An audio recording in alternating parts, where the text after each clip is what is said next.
नमस्कार, मेरा नाम है शिवानी ठाकुर और आप देख रहे हैं फाउंडर इंडिया की एक खास पेशकश crypto live. Crypto live Bharat का पहला लाइव शो है जहां बात होती है क्रिप्टो पर। जोड़ते हैं आपको क्रिप्टो जगत से जुड़े कुछ जाने माने जो गेस्ट हैं, हमारे एक्सपर्ट्स हैं, उनसे आपको जोड़ते हैं और बात करते हैं अलग अलग टॉपिक्स पर। आज है थर्सडे, आज जुड़ेंगे उपिंदर सिंह जी के साथ, को फाउंडर ऑफ चेन एसेट्स। बात करेंगे उन पे, बहुत अच्छे तरीके से वो सारे कॉन्सेप्ट्स हमारे क्लियर करते हैं।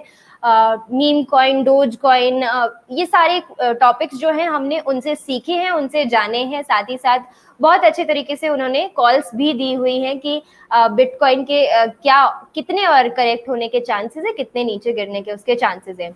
इस शो को आप तक पहुंचाने में हमारी मदद करता है देश का सबसे बड़ा क्रिप्टो एक्सचेंज CoinDCX। चलिए शुरू करते हैं आज के इस एपिसोड को। उपिंदर जी, बहुत स्वागत है आज के शो में। Thank you for inviting me. आवाज आ रही है आपको मेरी प्रॉपर? जी जी जी, बिल्कुल, अब आपकी आवाज आ रही है। पहले तो ओवरऑल एक बार आप क्रिप्टो पर अपनी राय दे दीजिए, मार्केट पर आपकी क्या राय है। सब कुछ काफी नीचे गिरा हुआ है, इथेरियम हो गया, बिटकॉइन हो गया, सब काफी अच्छे प्राइस में मिल रहे हैं। तो अभी क्या करना चाहिए लॉन्ग टर्म इन्वेस्टर्स को? देखिए, लॉन्ग टर्म इन्वेस्टर्स को तो एक्यूमुलेट ही करना चाहिए, बिकॉज अभी अगर आप देखेंगे कि बिटकॉइन अपने 30K के लेवल्स पे बहुत स्ट्रॉन्ग एक्यूमुलेशन दिखा रहा है।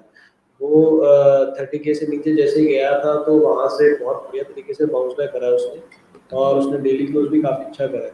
ऑल्दो अभी एक कंफर्मेशन के लिए उसको 30K लेवल्स को क्रॉस करना पड़ेगा, डेली क्लोज देना पड़ेगा। ये तो होगी टेक्निकल्स की बात, बट अगर हम लॉन्ग टर्म इन्वेस्टमेंट की बात करेंगे तो उसमें कोई फर्क नहीं पड़ता है। आप देखेंगे ज्यादा से ज्यादा बीटीसी क्या करेगा, 24K तक चला जाएगा, 20,000 तक चला जाएगा, इससे ज्यादा नीचे तो नहीं जाएगा, राइट। लेकिन अगर आप अपसाइड पोटेंशियल देखेंगे तो अगर हम जो प्रीवियस ऑल टाइम हाई है जो रिसेंटली बना था 60,000, 64,000, वहां पे भी देखेंगे तो बहुत इजीली आपका जो है वो 2x का टारगेट है यहाँ से। तो आई वुड से कि लॉन्ग टर्म के नाम पे तो बीटीसी बहुत आराम से आपको अगले 4 साल 5 साल में बहुत अच्छा रिटर्न देके जाएगा। अभी आपने अगर कल एलन मस्क और जैक की भी अगर आपने कन्वर्सेशन सुनी तो एलन ने खुद बोला है कि वो मेजोरिटी पोर्टफोलियो को बिटकॉइन में होल्ड करते हैं। उनकी पहले सबको ये लगता था कि टेस्ला ही होल्ड कर रहे हैं, उन्होंने कल रिवील किया कि स्पेसएक्स भी होल्ड कर रहे हैं बिटकॉइन में। तो इसका मतलब ये है कि वो स्टिल क्रिप्टो को होल्ड कर रहे हैं, और they have told very clearly कि वो कहीं पे भी सेल नहीं करेगा। ठीक है, तो मेरे हिसाब से ये एक बहुत अच्छा टाइम है बाय करने का।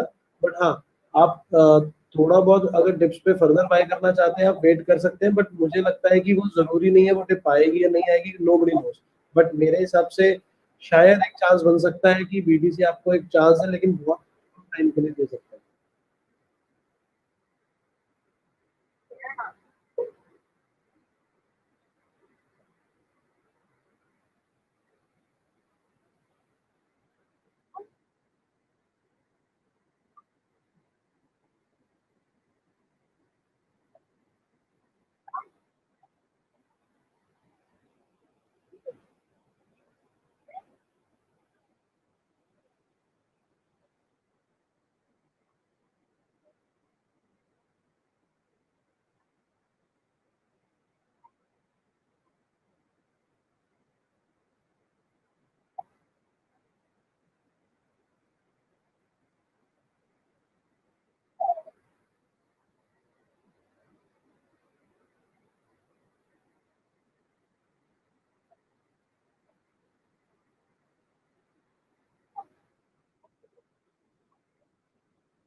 देखिए, मैं डेफिनेटली अप्रिशिएट करता हूँ उनके इस कंसर्न को लेके कि वो बिना नॉलेज के इसमें इन्वेस्ट नहीं करना चाहते हैं। Knowledge is very important.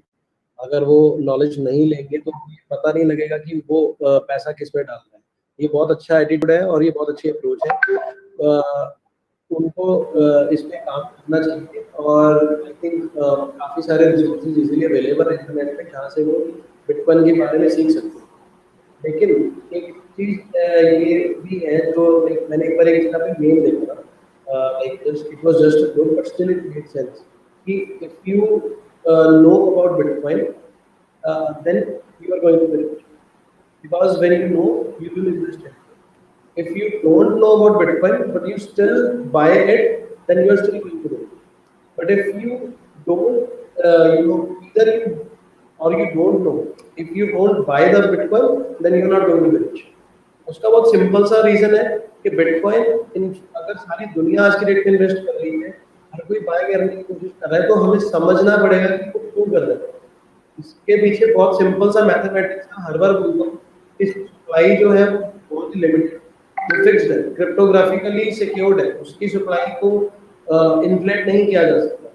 जबकि आप इंडिया में अगर आप आरबीआई की बात करेंगे या दुनिया में जो भी देश है उनकी अपनी अपनी करेंसी है, वो उनको इन्फ्लेट कर सकते हैं। उनको इन्फ्लेट करने की वजह से उनकी वैल्यू लूज हो रही है। बिटकॉइन क्रिप्टोग्राफिकली है जिसकी वजह से उसकी सप्लाई फिक्स्ड है, तो इसका मतलब ये है कि इसका प्राइस ही इंक्रीज होगा टाइम के। इसके पीछे और भी बहुत सारे फंडामेंटल्स हैं जो मैं पिछले वीडियोस में भी कवर कर चुका हूँ।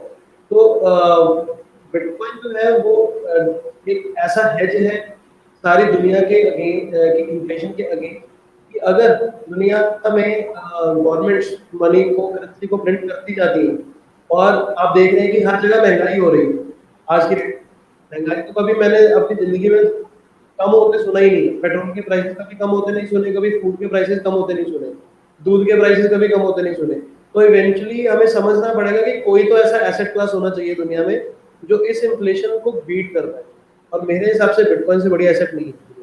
तो इसलिए शायद हर कोई आज की डेट में कुछ परसेंटेज अपने पोर्टफोलियो का वो बिटकॉइन में इन्वेस्ट करने की कोशिश जरूर करे।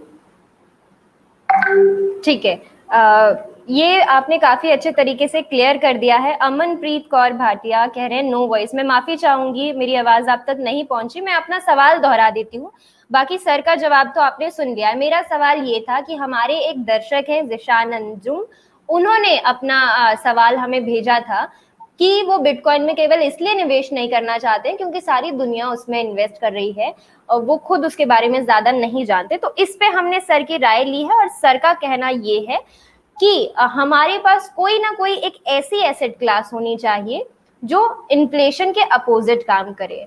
महंगाई अब तक कभी भी ऐसा नहीं हुआ है कि जो सोना आपको सस्ता मिलना शुरू हो गया हो, या जो चीज पहले आप 10 रुपए की खरीदते थे आज वो 5 रुपए की मिल रही है, तो ऐसा कभी नहीं हुआ है। तो इस वजह से हमारे लिए बिटकॉइन जैसे एसेट में इन्वेस्ट करना जरूरी हो जाता है, क्योंकि ये इस पे इन्फ्लेशन का कोई असर नहीं पड़ता है और इसकी लिमिटेड सप्लाई होने के कारण इसका दाम जो है वो बढ़ेगा ही बढ़ेगा। तो इस वजह से मार्केट में फ्लक्चुएशन आती है बाय और सेल की वजह से, लेकिन बिटकॉइन पोटेंशियल रखता है ग्रो करने का। उम्मीद करती हूँ आपको अब समझ आ गया होगा रचित बंसल जी। उपेंद्र सर का जो आंसर था उसे मैंने कंक्लूड कर दिया। अब बात कर लेते हैं जिस पे हम बात करने वाले थे, ये प्रॉपर ब्लॉकचेन्स क्या होती हैं। जब हम देखते हैं कोई ट्रांसफर कर रहे होते हैं, TRC20, ERC20, ये सारी चीजें क्या होती है उपेंद्र जी, इस पे हमें बता दीजिए। देखिए, जैसे हम बिटकॉइन की बात करते हैं, इथेरियम की बात करते हैं, तो ये अलग अलग ब्लॉकचेन नेटवर्क्स हैं। तो जैसे एग्जांपल देता हूँ, पेटीएम अगर हम आज की डेट में यूज करते हैं तो पेटीएम के अपने सर्वर्स लगे हुए हैं। अगर हम कोटक बैंक की यूज कर रहे हैं तो कोटक बैंक के अपने सर्वर्स लगे हुए हैं। इसका मतलब ये है कि जो भी हमारी ट्रांजैक्शन की हिस्ट्री है वो उनके अपने सर्वर्स पे स्टोर्ड है। तो दैट मीन्स कि अगर कोटक बैंक के जो भी नेटवर्क है उनका वो अपना कोटक बैंक में ही चल रहा है। दैट मीन्स कि उसकी जो ट्रांजैक्शंस की हिस्ट्री है वो एसबीआई के पास नहीं जा रही या किसी दूसरी कंपनी के पास नहीं जा रही। इसी तरह से अगर पेटीएम की ट्रांजैक्शंस की हिस्ट्री है वो सिर्फ पेटीएम के पास रह रही है, और के पास नहीं। और वो क्लोज्ड सोर्स नेटवर्क है जिसमें जो ट्रांजैक्शंस की हिस्ट्री पेटीएम सिक्योर करता है अपने पास। तो ये उनका डेटा होता है जो कॉन्फिडेंशियल डेटा होता है, राइट। अब ये कस्टमर का डेटा होता है। अब ब्लॉकचेन जो है वो एक ओपन सोर्स नेटवर्क है जहाँ पे ये जो इंफॉर्मेशन है वो पब्लिकली स्टोर्ड होती है। इसका मतलब हम जो भी ट्रांजैक्शन कर रहे हैं इन ब्लॉकचेन नेटवर्क्स पे वो सारी आप जाके के ऊपर विजिट कर सकते हैं कि ट्रांजैक्शन हुई है, बशर्ते आपके पास उसकी ट्रांजैक्शन आईडी होनी चाहिए, राइट। तो ट्रांजैक्शन आईडी से आप जो है उसकी सारी इंफॉर्मेशन जान सकते हैं कि उसके वॉलेट में कितना बैलेंस है, उसने कौन कौन सी प्रीवियस ट्रांजैक्शंस करी, तो ये सारी जो हिस्ट्री आपको ब्लॉकचेन के ऊपर मिल जाती है। तो ब्लॉकचेन अगर हम बोलेंगे वो सिर्फ ये है, इमेजिन करिए कि आज की डेट में अगर पेटीएम कोई यूज कर रहा है, जो भी इंडिया की जो जनता है वो यूज कर रही है, तो उनकी ट्रांजैक्शंस की आईडी कोई भी ओपनली वैलिडेट कर सकता है।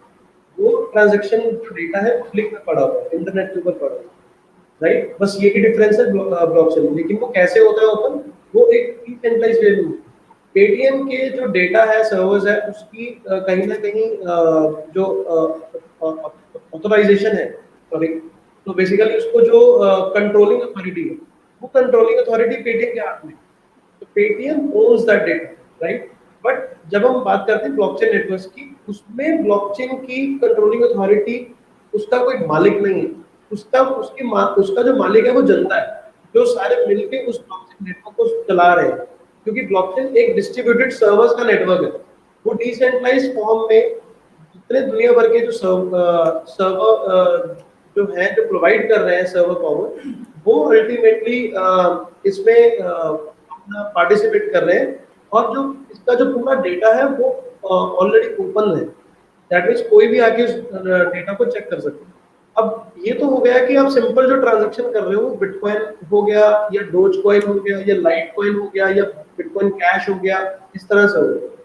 अब बात आती है इंफ्रास्ट्रक्चर कॉइन्स, जो जैसे इथेरियम हो गया, बाइनेंस स्मार्ट चेन हो गया, आपका मैटिक नेटवर्क हो गया, तो इन पे अलग अलग स्टैंडर्ड्स है। ERC-20 स्टैंडर्ड की जो आपने बात की, तो इथेरियम अपने आप में कंप्यूटर की तरह है। जैसे आज की डेट में हम कंप्यूटर यूज कर रहे हैं या अपना मोबाइल फोन यूज कर रहे हैं, एंड्रॉइड या आईफोन, उसपे अलग अलग एप्स हैं, अलग अलग यूटिलिटी के हिसाब से एप्स हैं। कोई कैलकुलेटर की ऐप है, कोई गेम खेलने वाली ऐप है, कोई वीडियो स्ट्रीमिंग ऐप है, तो इस तरह से अलग अलग एप्स हैं। लेकिन वो सारी एप्लीकेशंस होस्ट कहाँ पे होती है? उस बेस लेयर जो ऑपरेटिंग सिस्टम है, राइट। अगर एंड्रॉइड है, एंड्रॉइड के ऊपर होस्ट हो रही है वो एप्लीकेशन, राइट। अगर आईफोन है तो आईओएस के ऊपर होस्ट हो रही है। अगर विंडोज लैपटॉप है तो वो विंडोज के ऊपर होस्ट हो रही है, राइट। तो इसी तरीके से जो ब्लॉकचेन है, जैसे इथेरियम है, अब हमने ये समझा कि जो ब्लॉकचेन है वो डिस्ट्रीब्यूटेड सर्वर्स का नेटवर्क है। बट इथेरियम का जो फाउंडर है वितालिक, उसने क्या दिमाग लगाया, उसने ये आइडिया दिया कि हम इस बेस लेयर के ऊपर क्या डिफरेंट यूटिलिटी वाली एप्लीकेशंस को होस्ट कर सकते हैं। क्योंकि अगर हम बिटकॉइन की बात करेंगे, बिटकॉइन को आप हार्डवेयर कैलकुलेटर की तरह कंसीडर करो। जैसे पुराने जमाने में हार्डवेयर कैलकुलेटर आता था, हार्डवेयर गेम्स आती थी, तो हर यूटिलिटी के लिए अलग अलग हार्डवेयर आता था। घड़ी अलग से आती थी, एक फोन अलग से आता था। तो जो टाइम के साथ इनोवेशन क्या हुई कि एक के अंदर वो एक स्मॉल कंप्यूटर बन गया, उसके ऊपर सारी एप्लीकेशंस यूटिलिटी के हिसाब से होस्ट हो सकती है। तो इसी तरह से इथेरियम जो है वो वर्ल्ड कंप्यूटर के तौर पे जाना जाता है, कि ऊपर आप डिफरेंट यूटिलिटीज के हिसाब से एप्लीकेशन को होस्ट कर सकते हो, डिफरेंट यूज केसेस के हिसाब से। तो अब जो ERC-20 स्टैंडर्ड है वो इथेरियम ब्लॉकचेन के ऊपर बनाया गया है, और उस ERC-20 स्टैंडर्ड के अकॉर्डिंगली आप अपने टोकन्स बना सकते हो, और कोई भी आगे अपने टोकन्स को बना सकता है, स्मार्ट कॉन्ट्रैक्ट्स को यूटिलिटी के हिसाब से डिजाइन कर सकता है, राइट। तो ये जो यूटिलिटी, ये जो पॉसिबिलिटी है, ये इथेरियम के ऊपर है, ये बिटकॉइन के ऊपर नहीं है आज की। ठीक है। तो इस वजह सर, एक चीज पूछना चाहूंगी, जब हम ट्रेड कर रहे होते हैं या इन्वेस्ट कर रहे होते हैं, तो हमारे पास दो तरीके होते हैं। या तो हम सिंपल INR में वो कॉइन खरीद लें, या फिर हम INR से पहले डॉलर खरीदें और उसके बाद फिर किसी भी कॉइन में इन्वेस्ट करें। तो यहाँ पे एक ऑप्शन आता है, ये जिस स्टैंडर्ड के बारे में आपने हमें बताया, ER-20 और TRC-20, ये सब वहां पे आते हैं। तो मैंने नोटिस किया कि जब हम इन्वेस्ट कर रहे होते हैं तो वहां पर अलग अलग चार्जेस शायद लग रहे होते हैं। एक में कम चार्ज लग रहा होता है इन्वेस्ट करने के लिए, एक में थोड़ा सा ज्यादा लग रहा होता है। तो ये किस तरीके से काम करता है, इस पे आप कुछ इन्फॉर्मेशन अगर शेयर कर पाए तो ये डाउट भी क्लियर हो जाएगा। जैसे मैंने बताया कि इथेरियम का ERC-20 स्टैंडर्ड है, इसी तरह से बाइनेंस स्मार्ट चेन की बात करेंगे तो उसका BEP-20 स्टैंडर्ड है, राइट। और इसी तरह से अगर हम ट्रॉन की बात करेंगे, वो TRC-20 स्टैंडर्ड है। हर ब्लॉकचेन का अपना अपना एक स्टैंडर्ड है। ओरिजिनली जो स्टैंडर्ड बना था वो इथेरियम के ऊपर बना था, और उसके क्योंकि ओपन सोर्स ब्लॉकचेन है, उसके कोड को रेप्लिकेट किया गया दूसरी ब्लॉकचेन के ऊपर, बिकॉज दूसरी ब्लॉकचेन भी कहीं ना कहीं कॉपी पेस्ट है इथेरियम की, चाहे हम बाइनेंस स्मार्ट चेन की बात करें, चाहे हम ट्रॉन की बात करें, तो उस स्टैंडर्ड को भी रेप्लिकेट किया गया। इस स्टैंडर्ड का मतलब, तो इसका मतलब ये है कि जब आप एक एक्सचेंज के ऊपर जा रहे हो, वहां पे आपके पास मल्टीपल ऑप्शंस आ रही हैं। ईआरसी लेट्स से आपको ईथर ट्रांसफर करना है यूएसडी आज के लिए। अब सबको पता है कि यूएसडीटी है वो एक डॉलर का क्रिप्टो वर्जन है। अब लेकिन जो डॉलर, ये जो ईथर है क्रिप्टो करेंसी, ये होस्टेड है डिफरेंट ब्लॉकचेन्स पे। वो ट्रॉन के ऊपर भी होस्टेड है, वो इथेरियम के ऊपर भी होस्टेड है, वो बाइनेंस स्मार्ट चेन के ऊपर भी होस्टेड है। अब कुछ यूजर जो है वो ट्रॉन के ऊपर यूज करना चाहे, उन्होंने क्यों होस्ट किया? उन्होंने देखा कि क्योंकि इथेरियम नेटवर्क की यूजेज ज्यादा है, डिमांड ज्यादा है, इसकी वजह से उसके ऊपर जो फीस है वो बढ़ रही है। रेगुलर जब हमें ट्रांजैक्शंस करनी है, उसकी ट्रांजैक्शन कॉस्ट ज्यादा होने की वजह से लोगों के ये हिंड्रेंस बन रहा है। उन्होंने देखा कि दूसरी ब्लॉकचेन्स भी जिसके ऊपर इसको होस्ट किया जाए तो लोग उसको भी यूज कर सकते हैं, तो उन्होंने ट्रॉन के ऊपर होस्ट किया कुछ पार्ट ऑफ यूएसडीटी को, और उन्होंने BTC20 के ऊपर भी होस्ट किया कुछ पार्ट ऑफ यूएसडीटी को। तो अब ये यूजर को ऑप्शन दे देता है कि अगर आप ERC20 चूज करोगे तो उसमें आपकी फीस जो लगेगी वो $1 लगेगी। अगर आप यही ERC20 पे जाओगे इथेरियम वाले पे, तो वहां पे जो उसका नेटवर्क फीस है वो चाहे $15 है, चाहे $20 है, उसके हिसाब से लगेगा, या $5 है, डिपेंडिंग अपॉन कितना ट्रैफिक चल रहा है ऑप्शन के ऊपर, राइट। तो ये उनको ऑप्शंस मिल जाती हैं। अब इसमें आपको एक बात का बहुत खास ध्यान रखना है कि अगर आप किसी को ERC20 के थ्रू ट्रांसफर कर रहे हैं, मेक श्योर उसने आपको ERC20 का ही एड्रेस भेजा है। एड्रेसेस मैच होना बहुत जरूरी है। अगर आप ERC20 को चूज करके ERC20 या BEP20 का एड्रेस डाल के भेजोगे तो आपका फंड लॉस्ट हो जाएगा और उसको कोई भी रिकवर नहीं कर पाएगा, उसको एक्सचेंज भी हेल्प नहीं कर पाएगा। तो ये ध्यान रखना होता है कि जब भी आप ट्रांसफर करें, जिस भी नेटवर्क को चूज करें, मेक श्योर वो जो एड्रेस है वो उसी नेटवर्क का हो। ठीक है, एड्रेस की इंपॉर्टेंस भी आपने बता दी है। ये मुझे नहीं पता था कि ऐसा भी हो सकता है कि एड्रेस गलत हो गया तो हमें अब तक लगता था एड्रेस गलत होगा तो शायद हमारा जो ट्रांसफर है वो कैंसिल हो जाएगा, लेकिन पैसे का नुकसान भी यहाँ पर हो सकता है। ठीक है, तो ये जो आपने बताया कि इनके प्राइजेस अलग अलग होते हैं, तो क्या ऐसा कुछ है कि हमें स्पेसिफिकली किसी एक स्टैंडर्ड के साथ जाना चाहिए या सब एक तरीके से ही काम करते हैं?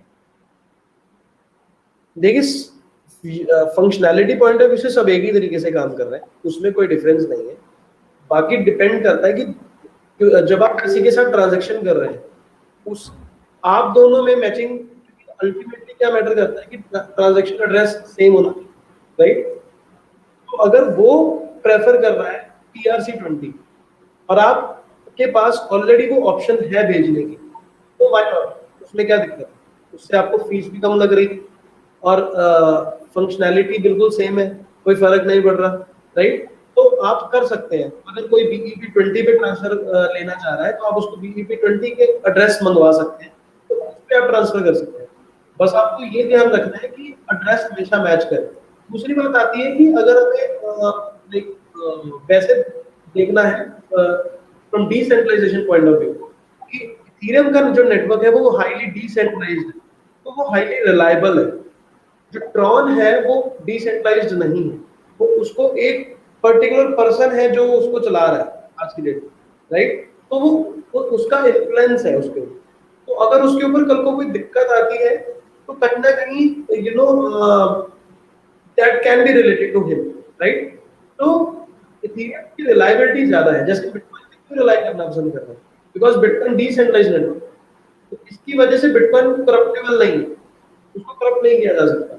इसी तरह से इथेरियम को भी करप्ट नहीं किया जा सकता बिकॉज वो काफी ज्यादा डिसेंट्रलाइज्ड है आज की डेट में हैश पावर के टर्म्स में। तो वही फर्क आता है, और otherwise functionality point of view से कोई फर्क नहीं। ठीक है, यानी कि फंक्शनैलिटी दोनों की सेम है, काम सेम तरीके से करते हैं। बस आप इस चीज का ध्यान रखें कि आप जिसको ट्रांसफर कर रहे हैं आप सामने वाले से वही एड्रेस मांगे जो जिससे आप ट्रांसफर कर सकते हैं, या उनकी कोई खास प्रेफरेंस है और वो चीज आपके पास भी मौजूद है, वो स्टैंडर्ड आपके पास भी है, तो आप उसे इस्तेमाल करके ट्रांसफर करें। और मेक श्योर कि आप बहुत संभल के ये काम करें, डरने वाली कोई बात नहीं है, लेकिन अगर थोड़ा सा हम पहले से ही प्रिकॉशन ले लेंगे तो अच्छा रहेगा हमारे लिए। तो ट्रांसफर आसानी से हो जाएगा, ट्रांसफर करने में भी ज्यादा कोई दिक्कत परेशानी आती नहीं है। बस ये जो सर ने बताया है, इन बातों का अगर हम ख्याल रखेंगे तो हमारे लिए चीजों को समझना और आसान हो जाएगा।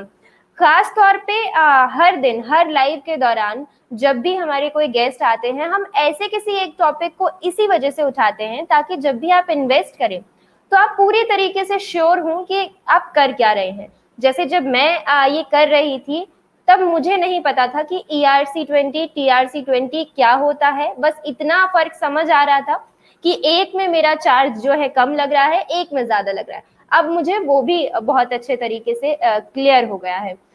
उपेंद्र जी, आज के शो में हमारे साथ जुड़ने के लिए और इतनी इंपॉर्टेंट इंफॉर्मेशन हमारे साथ शेयर करने के लिए आपका बहुत धन्यवाद। तो ये थे हमारे साथ चेन एसेट्स के को फाउंडर उपेंद्र सिंह। हर थर्सडे को कोशिश करते हैं कि इनका वक्त हम लें और क्रिप्टो लाइव में किसी ऐसे ही टॉपिक पर बात करें। इसके अलावा अगर आपका कोई डाउट है, किसी भी टॉपिक पर आप बात करना चाहते हैं, आप अभी क्रिप्टो में इन्वेस्ट करने के शुरुआती दौर में हैं और आपको कोई मदद चाहिए तो वो भी आप हमें बता सकते हैं। फाउंडर इंडिया का ये जो खास शो है कॉइन DCX की मदद से जिसे आप तक पहुंचाया जाता है, इसका खास जो हमारा मोटिव है वो यही है कि जितना आपको एजुकेट कर सके उतना करें, ताकि आप स्टॉक मार्केट की तरह ही क्रिप्टो को भी समझें और इसे एक एसेट क्लास के तौर पर अब मानना शुरू कर दें। आज के क्रिप्टो लाइव को यहीं विराम देते हैं। बने रहिए हमारे साथ, देखते रहिए फाउंडर इंडिया।